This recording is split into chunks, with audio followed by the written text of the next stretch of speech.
Hey everybody, Josh the RV Nerd with Bish's RV down here at the Forest River kind of sneak peek display. Today taking a look and kind of fast flying through the Primetime family of RVs. This is something that is largely new to this channel. I've covered maybe a couple tracers here and there, but they make a whole lineup from stick and tins up through big wide body fifth wheels. And we do a lot with them here at Bish's RV, but I haven't had a chance to showcase a lot of them. And there's a lot here that I'm actually seeing that I really liked. I thought, you know what? I want to take a chance to show all this off. So what we're gonna do, I'm gonna run through real fast one member of each of their series, their stick and tins, their travel trailers, their fifth wheels, etc., and just give you a real quick flyby. Maybe just give you a general feel for what Primetime has to offer. And if you like what you see, maybe stay tuned the rest of this year. If you see stuff you like, let me know, and perhaps I can focus more time and attention on capturing a few more of these things. And if you appreciate how we get you these like fast flyby looks, getting to see a lot of things real fast and give you some general ideas, hit that like button and subscribe if you haven't, and let me know what interests you most as we go today so I can build my hit list for the season. So as I got to thinking about it, preparing this footage, I realized that this video is probably going to show off the new stuff, like this brand new 27 BBS floor plan, as much as it's going to kind of just introduce Primetime to this channel and stage things up for future videos here. So you may have noticed they've added that ladder mount to the rear wall. That seems to be something everybody and their brother is going to this year, probably because it's a very inexpensive way to solve the solution of, hey, how do I get to my roof? Even if it's not directly solved, at least they're doing something, you know.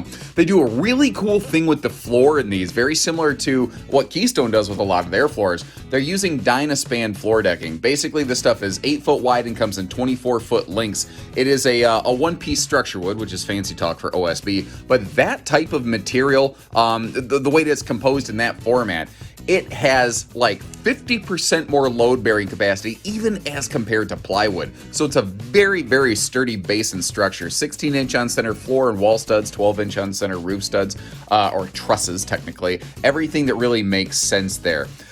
Tracer is kind of, they just sort of wrap a laminated shell largely around like what you sort of expect to see out of an Avenger, but I do like this primary gray tone interior. Feels very on trend with a lot of modern things.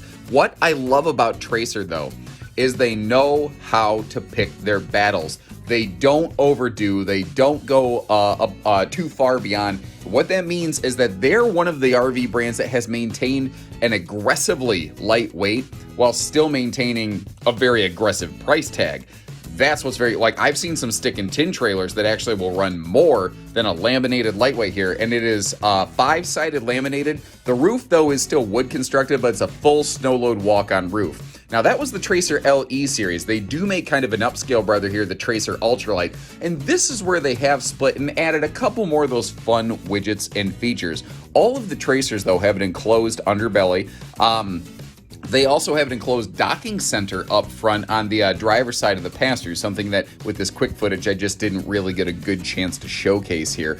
They're simple, they're smart, they're straightforward. They kind of did a little bit of a Dutchman style step up carpetless slide right there, but at least it is carpetless, so it's nice easy cleaning space under your dining area. You'll notice that's one of the changes they make when you do step up to the Ultralite series here, kind of like the countertops. Everything kind of nudges up a notch, and you start seeing much better entertainment centers.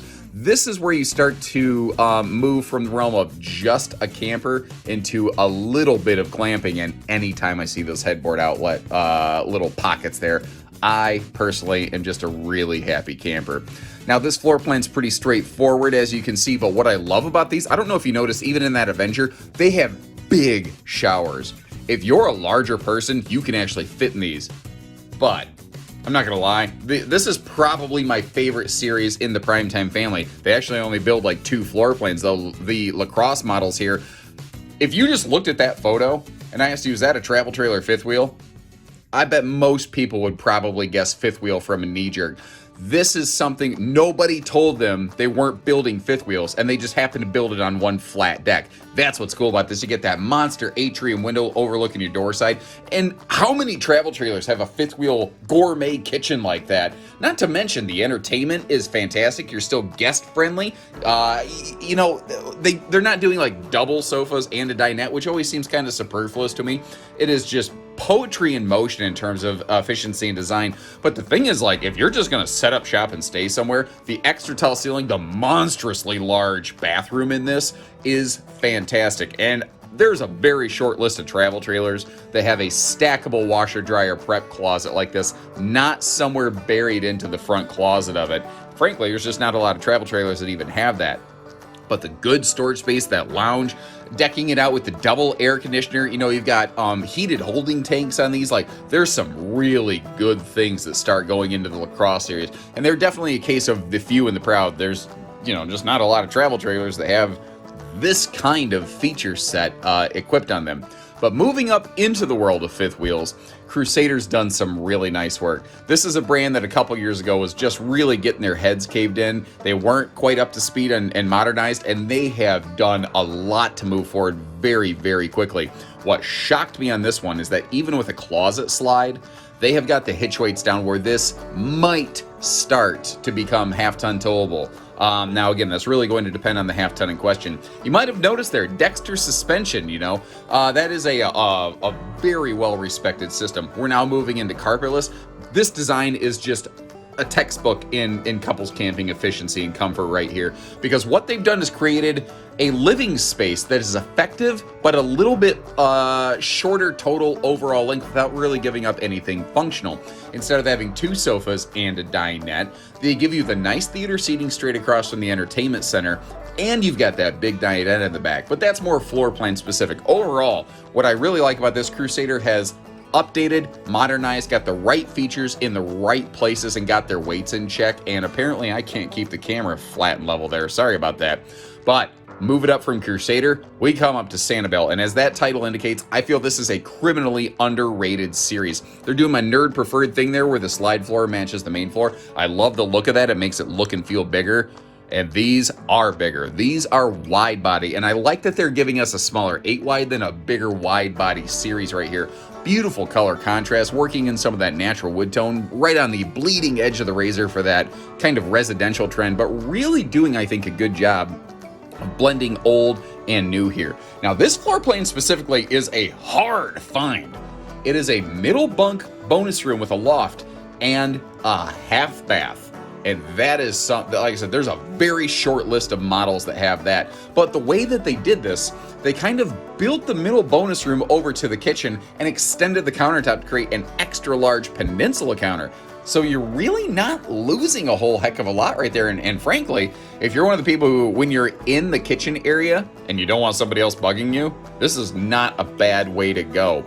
Now, it doesn't have a sort of desk function like a middle bunk bonus room sometimes does, but at the same time, it's got good storage space, has good entertainment, and the fact that if someone is right there, like having that half bath, almost kind of underneath, but technically beside the primary bathroom, it's awesome at night because nobody has to go up and down stairs to reach anything. I hope you enjoyed this. Overall, this was really eye-opening and really fun for me to put my hands on Primetime, and frankly, I'm excited to maybe get my hands on some more and see what you folks think. So once again, thank you very much for joining here, guys. Hope you appreciated the quick look. And again, basically a brand you haven't really seen off this channel before, but they're a brand that, I tell you what, I've never really looked at real close, but they're kind of catching my attention. And I'm sort of excited. I think I'm going to try to do a little more coverage on these this year. And if there's a specific floor plan in their lineup you'd really like me to deep dive into, leave me a message and let me know that. Or just say, hey, get anything you can and we'll watch it. And if that's the case, I'll do my best. So until next time, you can see we're at the tail end of our adventure. Take care, stay safe, have fun, and happy camping, everyone.